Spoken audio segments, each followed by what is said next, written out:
জাপানি বিনিয়োগ পেতে যাচ্ছে বেক্সিমকো টেক্সটাইল। এতে চালু হতে যাচ্ছে বন্ধ থাকা বেক্সিমকো টেক্সটাইলের কারখানাগুলো। ত্রিপক্ষীয় লিজ চুক্তিতে যৌথভাবে কাজ করবে জাপানি বিনিয়োগ প্রতিষ্ঠান রিভাইভাল প্রজেক্ট, জনতা ব্যাংক এবং বেক্সিমকো গ্রুপ। বান্ডেল থাকলে প্রতি সেনমানিতে টাকা বাঁচবে। বিকাশ সেনমানি বান্ডেল কিনে জিতুন প্রতি লেনদেনে। অর্থ সংকটে বন্ধ হয়ে যাওয়া বেক্সিমকো গ্রুপের বেক্সিমকো টেক্সটাইল সচল হওয়ার সম্ভাবনা দেখা দিয়েছে। সরকারের উদ্যোগে তৈরি পোশাক খাতের জাপানি company revival project limited lease নিয়ে কারখানা সচল করতে রাজি হয়েছে। কম্পোর্ট লেটার দিয়েছে বেক্সিমকো গ্রুপও।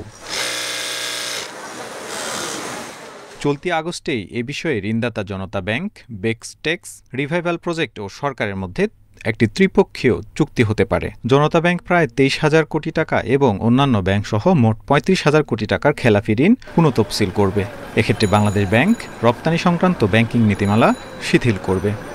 মাথা ব্যথা, মাথা কেটে ফেলা কোনো সমাধান নয়, বরং এটাকে কিভাবে বাঁচিয়ে রাখা যায় তার জন্য ব্যবস্থা করতে হয়। ঠিক বেক্সিমকোর জন্য সরকারের আমি মনে করি ভালো বুদ্ধির উদয় হয়েছে বলেই নীতিগত সমর্থন দিচ্ছেন।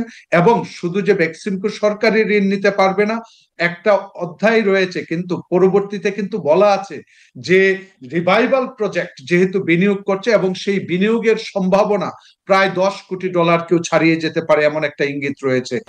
রিভাইভাল জাপান প্রথমে $2 কোটি ব্যাক টু ব্যাক এলসির মাধ্যমে বেক্সিমকো টেক্সটাইলকে মূলধন সরবরাহ করবে। বিশ্ববিখ্যাত ব্র্যান্ড ইন্ডিটেক্স পোশাক কিনবে বেক্সটেক্স থেকে। এতে আবারও কর্মসংস্থান হবে প্রায় 25,000 কর্মীর। চুক্তি অনুযায়ী রিভাইভাল প্রজেক্ট কারখানার সম্ভাব্য আয় থেকে সার্ভিস চার্জ নেবে। বাকি মুনাফা ব্যয় হবে ঋণ পরিশোধে। এ বিষয়ে সরকার জানিয়েছে, বেক্সিমকো টেক্সটাইলের কার্যক্রম পুনরায় চালু করতে সরকার থেকে নতুন করে কোনো ঋণ দেওয়া হবে না। তবে জাপানি প্রতিষ্ঠানটিকে নীতিগত ও রেগুলেটরি বিষয়ে প্রয়োজনীয় সহযোগিতা দেওয়া হবে। Tarek Hossain, independent news, Dhaka.